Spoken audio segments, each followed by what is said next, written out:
Right, here we are. MPL presents Cricbuzz Live. The Rajasthan Royals are playing the Royal Challengers. There's royalty everywhere. And therefore, we've got Ajay Jadeja, who represents royalty from Gujarat here in our studio. Shaun Pollock is cricketing royalty as well. But there's absolutely no connection between Virat Kohli and the coin. Virat Kohli can cajole the coin, he can scream at the coin, he can scowl at the coin, he can pet the coin lovingly. It will not fall the side that he wants. He's now lost 10 tosses in 13 games. But there you are. He also said something interesting at the toss. He said the maximum we can get to is 12 points. So we're not going to spend our time worrying about what's happening in the tournament. We're just going to have fun because you can, with 12, theoretically, with a whole set of complicated scenarios, still believe you can make it. Yeah, I suppose you've got to just say, well, what can we control? Ideally, they would love to be able to control things a little bit better and maybe win 3 games, but they can win 2, they can get to 12. If an opportunity presents itself, they can improve their net run rate. But besides that, they can't do anything. It's just like the spinning of the coin. Once it's in the air, you have no control. And you don't know what he's going to say. Well, there's some people who believe you can control the fall of the coin, but we won't get there. Royalty. Look, if I have anything closer, or you said, Cricketing royalty. Cricketing royalty, I'm probably closer to my cricketing alliance in that family than cricket. I mean, the Pollocks were royalty in South African cricket. But Pollock's only 2 generations. But the you have 4 generations. Yeah, but the Singhjis. Singhjis, 4 generations. Yeah, so many Singhjis. So blessed to be from that family. That's it. Coming back to the Royals, I think they've got to, like he said, you can only control what you have in hand, and all those things are only a possibility if you win the games. First this one, and then the next one. So if you just stick to what you're going to do today, it'd probably be better off. But it's more exciting to talk about what can happen. Scenarios.com. Oh, we love a scenario. We love a scenario. Scenarios.com. It can work. It can work. But you've got to rely on other people doing you a few favors. So, yeah, but if other people do you the favor, then you must be ready to accept it. And that is what winning is. If the cards fall your way, are you in a position to trump? So this is the what-if scenario. Bangalore win all their remaining games. Possible. I love these scenarios. Let's go by possible. Hyderabad lose their remaining games. Possible now that they've lost Warner. Possible. Possible. They'll play RCB, they'll lose MI. Yeah. Kolkata beat Punjab, but lose to Mumbai. Possible. But you need 3 teams in there to make that possible. Punjab lose to Kolkata, but beat Chennai. So 1 more team added in that possibility, so 6. Then Rajasthan lose to Bangalore today. Yeah. And then, of course, go and just demolish Delhi. So Delhi. So we've got all 8 teams.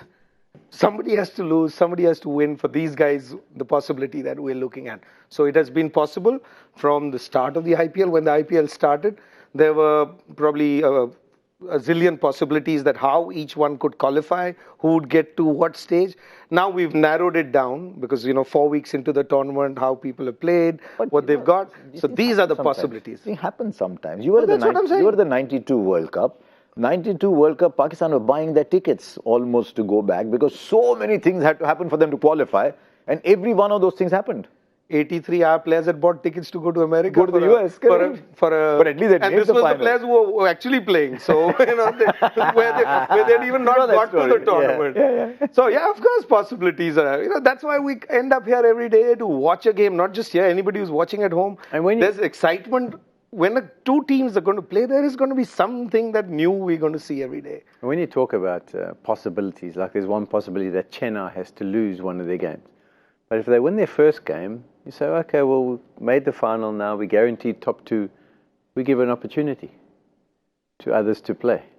And that's where those possibilities do arise. So the moral of the story is we'll know better after this game is concluded as to what the possibilities and scenarios need to be. And we'll know even better at the end of the next one, and we'll know perfectly when the league phase gets over. And when we've got all the cues and there's still games to go, we'll know nothing.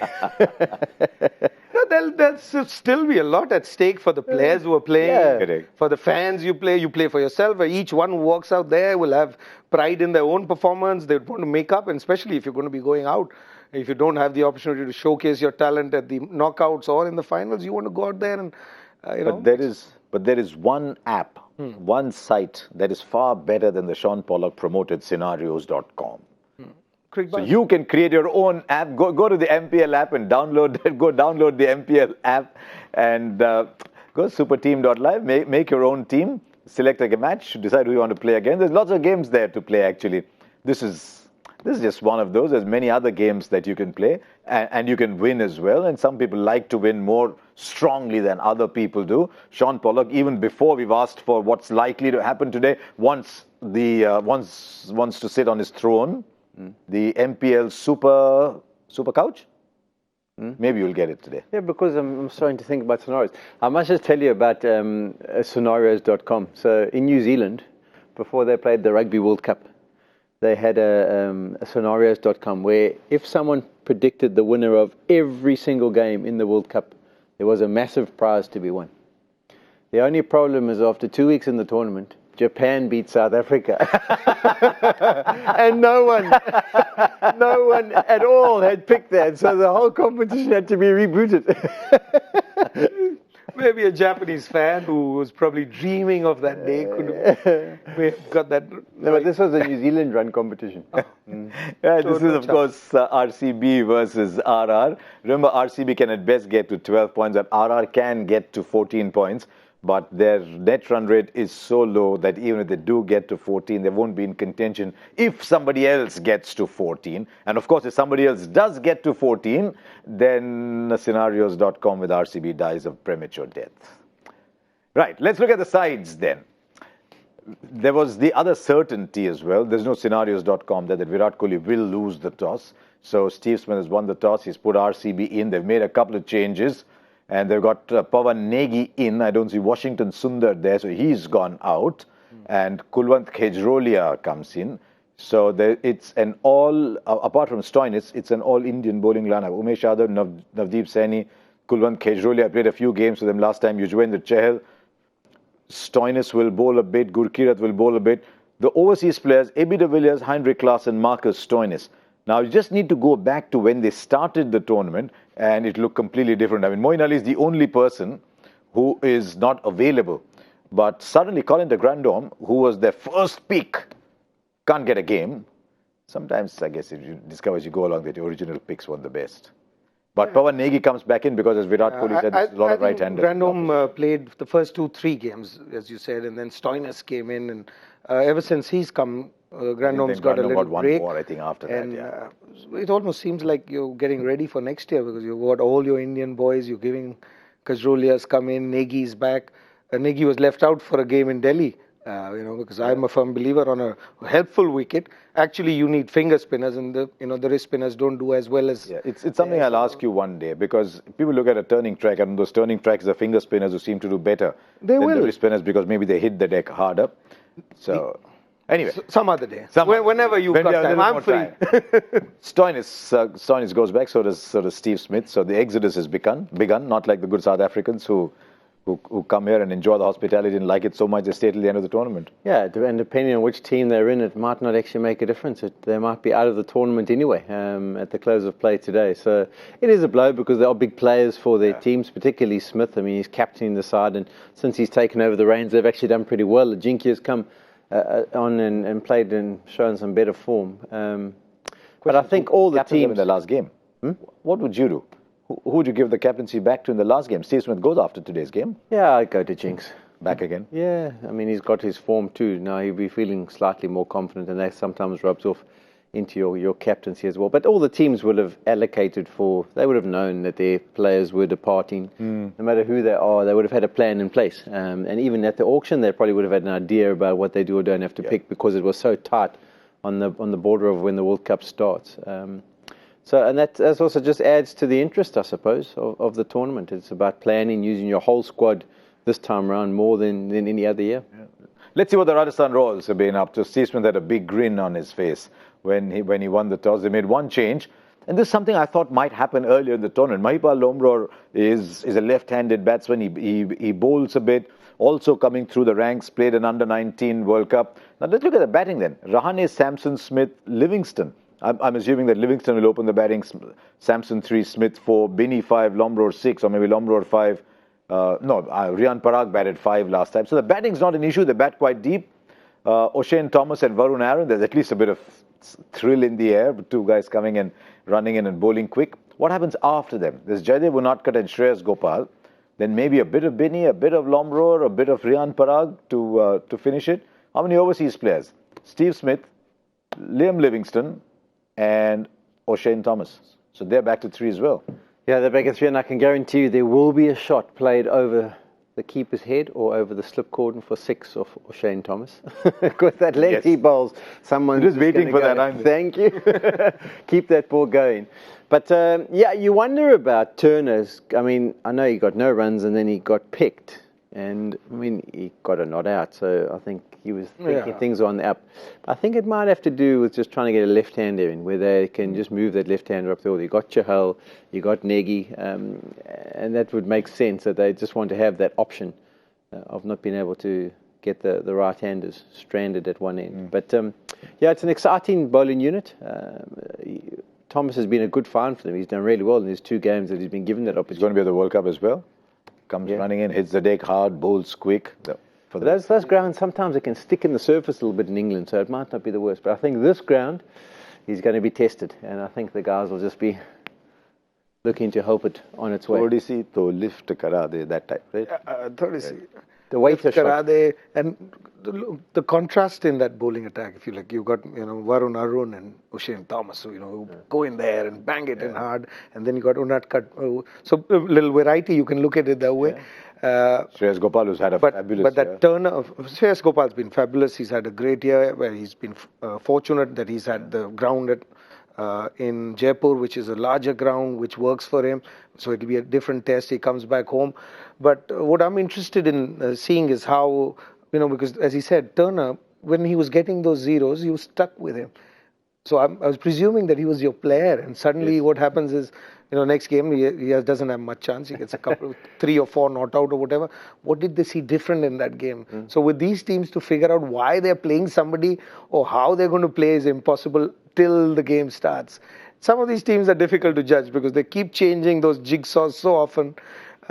Maybe it's to confuse not just us, but the opposition team as well. On the county circuit, when you play, I think there's certain games you sort of pencil in that you need to play them. If you're a bowler, you want to play on that one. If you're a batsman, you want to play. Turner was thinking, give me RCB. That's one ground I want to play on that ground. And then, you just have a rest on this one. Sorry, sir. Oh, what to do? And to think that Ashton Turner at one point might have made the World Cup squad. In place of Smith. And Smith's come in and probably taken that spot. And now he's telling him, I think these are good batting conditions, Ashton. You might want to sit out. We don't want you to make a case for yourself being re-included. You just stay there. These Aussies, I tell you. Now, Steve Smith goes away. So maybe Ashton Turner will get the next game, which of course will not be in Bangalore, which is high altitude, small boundaries. You will keep hitting sixes where they're going to... I think they're playing in Delhi the next game. What a ground for Ashton Turner to play. The ball hits the deck and then makes a call to the government, asks if the files will move, and then decides something that then moves a little bit. One thing I must tell you is that, in fact, Australians were supposed to leave yesterday. But Steve Smith put a special phone call and said, I just need to play this one more game. on this ground. Right, I'll tell you who's not going, because he turns up every year, plays a whole quota for RCB. He's now officially retired from international cricket. So it doesn't matter when the South Africans are going, when the Aussies are going. AB de Villiers will play the entire circuit, and what a crowd puller he's been. Now let's see what he's been doing since he announced his retirement. It was just after last year's IPL. Yeah. 23rd of May it was. MSL, strike rate 162, average 31. MSL, by the way, is the South African T20 tournament. Mzansi. Yeah. BPL, that's the Bangladesh Premier League, 168-61. At the PSL, it tends to be more of a bowler's tournament. Average is high, the strike rate was a little down. And this year, you look at this year and say, did APD light up this tournament? I don't know. If I'm asking, maybe he didn't. But average 54, strike rate 153, which is a good tournament. But he's not playing for South Africa. Yeah, you create your own expectations just on whether he did or didn't light up the tournament, and fireworks is what you expect from de Villiers. So if he just gets a 50 and 50 and a 50, or 5 of them, it's compared to, say, the fireworks of what we've seen from Russell. He's still been good, but I would agree he hasn't really lit it up with any massive knocks, but still been really good for them. South Africa will miss him. I think they would love to have him available, but they've known about it for a year. I think Faf is looking up there and saying, hey, Abi, you're looking all right, man. What is it that RCB has that South Africa doesn't? I don't think he can afford to. I think it'll give him nightmares if he does. But no, I mean, Abi's made his decision a while back, and South Africa have planned in and around not having him there. I suppose the thing he does have to be a little bit aware of, Abi, is he's played all those leagues, and I think next year he'll play the Big Bash. Yes. And I know he's going to go play in the UK for Middlesex, I think that was the team that he decided. And he does need to keep doing that, because what we have seen is when guys retire from the international game, they just lose a little bit of an edge. And sometimes the international level is only just a small margin, where either you can succeed or you can't succeed. And what you would notice if things start to rub off and start to show that he hasn't been in touch and he's not as sharp as he would be maybe against the quick bowlers. That's a sort of telltale sign. And then maybe also his reading of spin. I know his facts and figures about spin on this tournament. His strike rate's down compared to against the pace, and the strike rate of 170 compared to 111. But the contribution is also when he comes into bat. Often he'll come in when the spinners are on and he'll take a few balls just to get himself in. He's got out a couple of times to the googlies. And when he really starts to fire, as we were discussing earlier, was the last 4 overs of the tournament or of the innings. And that's when the seam bowlers are operating. That's why he's so destructive to them.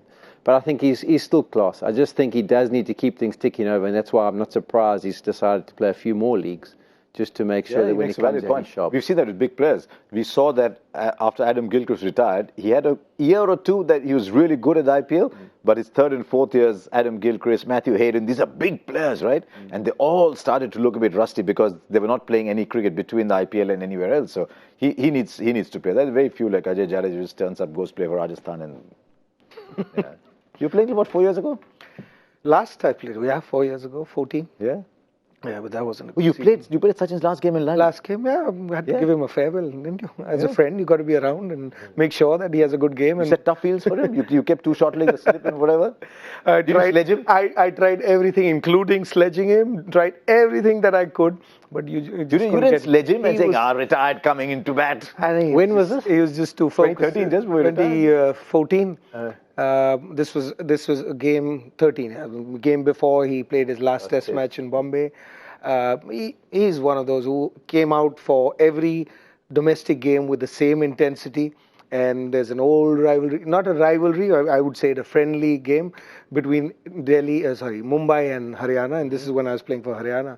And the last time we met was in a final, and they lost to us by 1 run. And this Haryana team wasn't anywhere close to that team, but we pushed them as hard as we could. I'm disappointed you didn't sort of give him saying, he's retiring now, you're seeing the ball all right? Are you seeing one ball? I gave him everything I could. Maybe you can hear it on we gave it all that we had, but that man is just too, he was so determined. If it wasn't for him, and it wasn't him, actually, it was that Dhaval Kulkarni who's not playing today, poor fellow. He's the one who held that innings together from the other end, because we could get everybody else out in that game. But Dhaval Kulkarni and him... Sachin got an unbeaten 50. Talk always comes down to Sachin. He's turned 46, by the way. Tendulkar's turned 46 a few days ago. Now, there's been a sleeper hit in this tournament. You talk about the Warners and the Bairstows, and you talk about all these big players. You talk about Imran Tahir and Kagiso Rabada and all this. And there's been one player who's having a fabulous IPL. I don't know how many more games he'll play. Rajasthan Royals don't qualify, but Shreyas Gopal has had a fantastic tournament. He also seems to be around when they hit the winning runs in the games that they actually do. But he's had a good tournament. And, there have been so many leg spinners, and we all talk about all these leg spinners, but he's up there. Yeah, at the end of the tournament, you say, way to go, pal. Yeah. You've been pretty good. It took a couple of great catches as well. So yeah, I think he got Kohli and de Villiers out, didn't he, in the last game they played? I think he's got 2 man of the matches against this team since he's played against them. So I'd say he's been a real find. I'm not surprised to see him go. Spent 3 years for MI, hardly got a game. He got the odd game here and there. I think what's benefited him here is he's getting a lot of games. Yeah, I think he's been a starter at every game. He may not have bowled all 4 overs, but he's what do you see? You've seen so many spinners across the years. When you see a leggy, say we've all been impressed with Rahul Chahar. Imran Tahir is a big leg spinner. When you see a leg spinner like Shreyas Gopal, what do you see that says, this kid's different? There's something about him.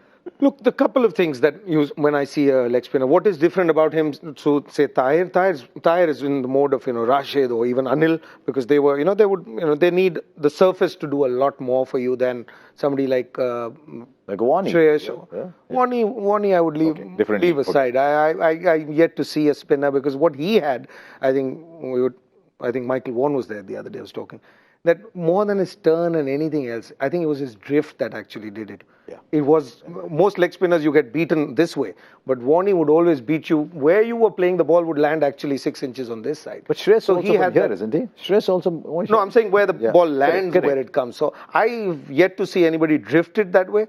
Why it happens, I don't know. But Warney had something special, that it was that drift that really bothered you with him.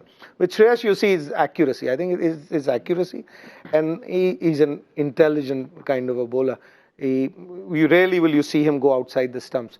Even when it's on a turning track that he's bowled, then he changes his line. But the ball finishes in the stump, not with the pace and the bite that you see with Rashid and Tahir, but with the flight, he still manages to stay within the stumps. So if you miss, he gets you. It's not that he's beaten people, stumped them, or leg spinners get wickets in different way. He's not stumped people. He's got more LBWs, people trying to cut, getting bowled, or with the googly that he's bowled them. So that's his accuracy with that little flight is what.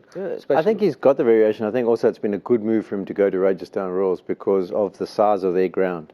It's just that little bit bigger. A lot of guys you'll talk about when you play there, you've got to pick up the twos. At Mumbai, a miss hit, 6.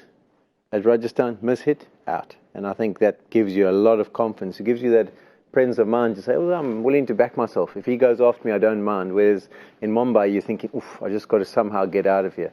So I think it's been a good find for him. And also the pressure may be off him. He's been given the role, and they've probably told him, listen, we're going to run with you for the whole tournament. Just back yourself. And sometimes that's all you need as a cricketer. In Bangalore, miss hit first year, good hit second year, super hit in the park. I think we've seen more kookaburras depart the stadium in Bangalore than any other ground. Dinesh Karthik was telling about Andre Russell. These kookaburras cost a lot of money, and Andre Russell just hits 20, 25 balls out of the stadium. He said, we need to get them back now. He just keeps hitting them out of the ground. So at practice or the game? No, in the game, though, he hits them anyway. Yeah. But in practice, they just do what's called range hitting, right? Yeah. It's the size. I guess these guys, these guys know nothing about range hitting. Because no, we did. Lance Klusner was the one who started I thought for you range golf. Oh, yeah. That's where we need to go actually after. But it won't be long with the way a T20 is going. You're going to be able to rock up into the middle of town and just have a thin alleyway and woof. I'm going to go into the range. What for? You playing? No, I'm playing cricket tomorrow. T20 range. You think a day will come when they look at a cricket bat and say, no, this is 3 wood or whatever you call it. 3 wood, 1 wood, 5 wood, Mark Wood, what do you call it? Yeah. Mark Wood is those? No, they're different clubs. You have choice of picking any 14 clubs. But it'll never match cricket, because you have 14 clubs there which do the job for you. How high it's going to go, how players far. These days also carry 14 bats, don't they? Well, the funny enough... But you can only take in one. We used to actually carry more bats than someone, for example, like Jacques Callis, because... when he played, we were on a tour. So he would be a test tour. He would bat at number 3. And then when he went to the one-day international, he'd also bat at number 3. And invariably, the ball comes on the same. When we were playing, it was just that one ball. And by the time you got to come and face it at number overs 40 to 50, it was like a lemon. It was very soft. So we used to get these bats made with extra weight down the bottom just to try and give it a whack. So we had to keep the one-day bats and the test bats. So we probably took more than... Did I hear you say it won't rain today? No, I said if there's one ground that we're going to get rain at the RPL, it'll be this ground. Because I've had 3 games affected by rain here. My producer's saying that noses are getting longer because Shaun said quite the opposite. No, that's why I didn't get the chair. It's pouring in Bangalore. Is it? It's pouring in Bangalore. Oh dear. You know the guys who are celebrating? All those leg spinners and bowlers, they're saying, okay, thank God we don't need to play this one. I tell you, it'll spoil everybody's numbers. And Shreyas Gopal. Since you talked about bowlers, just bring up that the table. Ask them to bring up the table there. Okay. This new scenario. Because this scenario, I think, works out really well for the Rajis. Aren't they on 12? No, 10. They're on 10. Okay, no, so it doesn't it's work out terrible so for well. both of them. Both. It's, oh, it's, by it's the great way, for the other team. By the way, So no, two teams can't get to 14 now. There you go. So two teams go out. Even before the ball is pulled.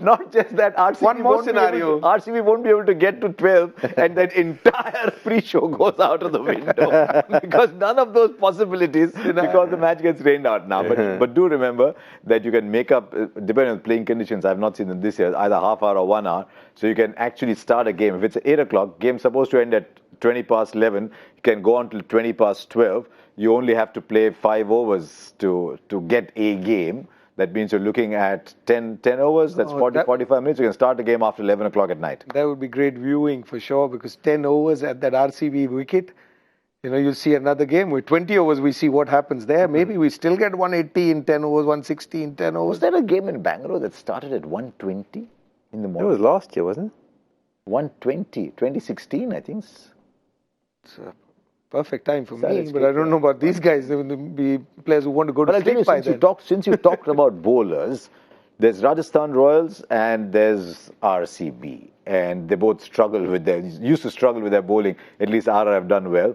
And our stats guy, Deepu, looked at the stats and he came up with a staggering number. Just look at the similarity in the stats between Rajasthan Royals. 12 matches, 61 versus 60. What are the bowling average? 34.28 versus 0.52. The strike rate of wicket every 23 balls. Economy rate, 8.92. How do you get numbers like those? Truth is stranger than fiction. Well, they're pretty close in the table as well, aren't they? Although Maybe that's the reason. Yeah, but they're pretty close in the table, and I'm glad to see that table. If there is one point, because over the years I've always felt that it's the bowling unit that decides how well you do. Yes, we always look at the batsman. So those numbers are interesting. You should use those numbers. And I'm sure the teams 3, 4, 5, 6, 7, if you go chronologically, they won't be far from each other. Yes, there will be a little different depending on whose home ground is what. You could lose on a high-scoring ground, but it'll be very close. So we look at batsmen all the time. I'm so glad to see that we've got numbers that shows when bowlers do how can you win and lose matches. Because the algorithm for auction also has always been saying they only look at the batting strike rates and what it's done. But the game has another side, which is bowling, and that is the only side you can control the game. Because that is the action in the sport. Yeah. Batting is only a reaction. Well, two things. One thing about that number, if their economy rate, if they're taking wicket, strike rate rather, if they're taking wicket every 23 balls, that means they're taking a wicket every 4 overs. They're only taking 5 wickets a game. But so these numbers, which is the problem there. But you talked about bowlers. Yeah. But isn't the job of the bowlers to deliver the ball to the batsman and say, "Sir, where do you want to hit it?"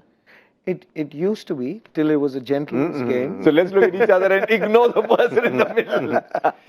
There was a philosophy at one stage: once the ball leaves the bowler's hand, I'm in control. There's nothing more he can do. Yeah, but at least he has control where to bowl, against who. Yeah. Whereas as a batsman, you have. I mean, I always look at that way. We had another thing.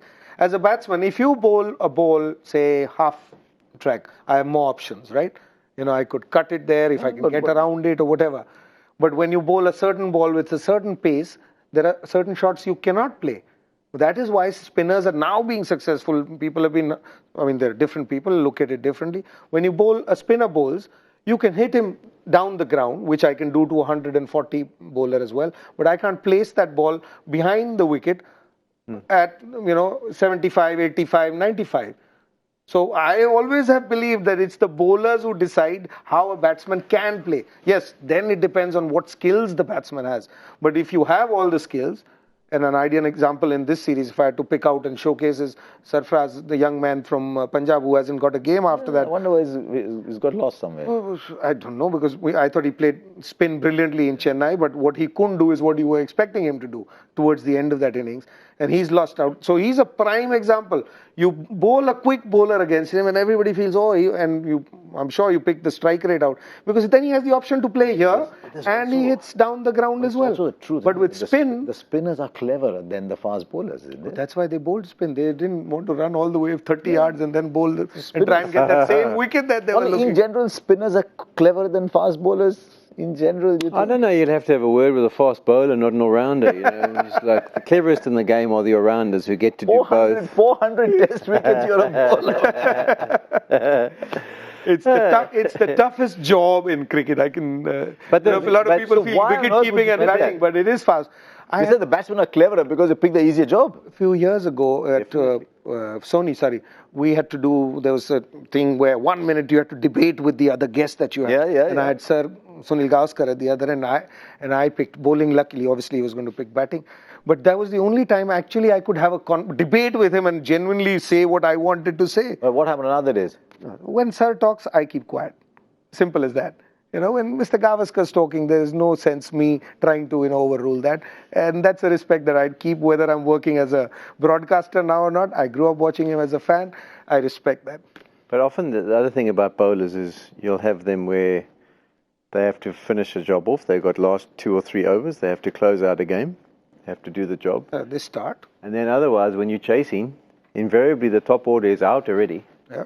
And you get in with a few overs to go. Don't worry, sir, you can win the game for us. But come on. But there's one thing the bowlers have an advantage over the batsmen, which is that the bowlers get to bowl to people who cannot bat. The batsmen never get to bat against people who do not bowl. So there you are. Anyway, we've got a joy factor question as well. A lot of you who wait eagerly with your finger on that button saying, boom, waiting for the joy factor. Now, yesterday, Joy Bhattacharya gave a gentle loosener on leg stump with mid-wicket open and said, right, take one. So he's been stung. And today he's got one of Polly's special, new ball special, just hitting the deck and seaming away. Let's see the question. This is the joy factor.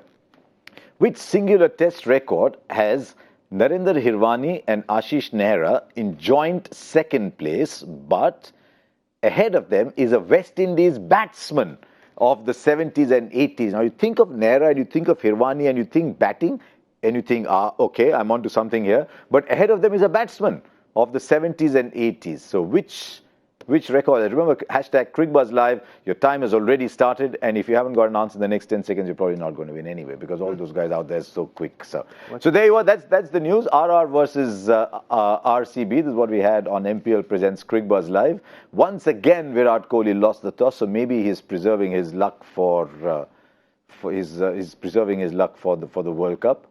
So we'll wait and see. But at the moment, it's raining. RR have won the toss. RR will chase. Shorter the game, the better the chase anyway. But it won't be a short game till they start to lose overs. So instead of predicting what the score will be... Let's go down to Joy's question. You got any ideas on that one? But you can't, if you have an idea, you can't give it because you can't give a clue. I was thinking, by now you would have got the answer. People would have known. You can't give a clue. No? I don't have a clue. I don't have a clue neither. I don't have a clue to give. I don't have a clue what the answer could be. I'll tell you one clue. It could be that if there's a question on Hirwani and Nehra with the bat, then it means that your team is already in trouble. Yeah. Not just in trouble. Deep trouble. Yeah. One stat I know that, about, I don't know if Hiru's done that. With Ashu, I know because he's batted on all the days of the test match. How do you do that? Who, Ashu? Yeah. He must have batted one ball this day and one ball whatever that it day. was. That is... But because I was saying about Hirwani when that test match lasted, he batted on each and every day. I know. I know. Yeah. But Hiru, I'm trying to figure out what... If you made a team of number 11s only, Hirwani would bat number 11 in that side.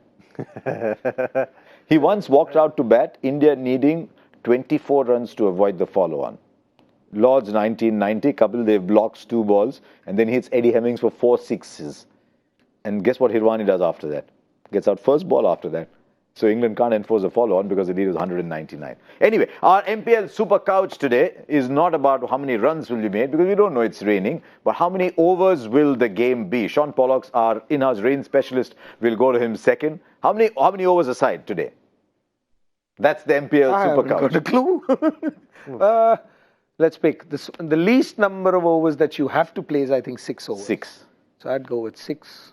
6 overs? That's all you think? You think it'll keep on raining? No, but that's what I'm saying. I don't know whether it's going to rain enough or not. But if there is a game, I'll be the closest, I can tell you that. It rains. How many overs do I get? 14. 14. 14 each? 14 each. Oh, no, 14. total. I'll leave it out there, 40. He said 40. He didn't say whether it was 40 each. Okay. I'm sitting on the fence. Okay. Producer says only buffer 1 hour here and there. I'm going 16. I'm saying as soon as it stops raining, they'll start playing. Okay, but there you are. That you want to say something? 16 in innings or 16 in innings, I'm saying. oh 16 over. Yeah. As soon as it stops raining, they'll start playing. We'll wait and see. We get Paul is our in-house expert, so about rain. We'll be back with you, of course, after the 10th over with MPL Presents Cricbuzz Live. It'll have to be me and Polly because, with MPL Presents Cricbuzz Combox. It'll have to be me and Polly because Ajay Jadeja thinks there'll only be 6 overs. There won't be a Combox that comes after 10. But anyway, there you are. It was a slightly extended session of MPL Presents Cricbuzz Live because it was raining. We'll come back to you at that 10 over mark.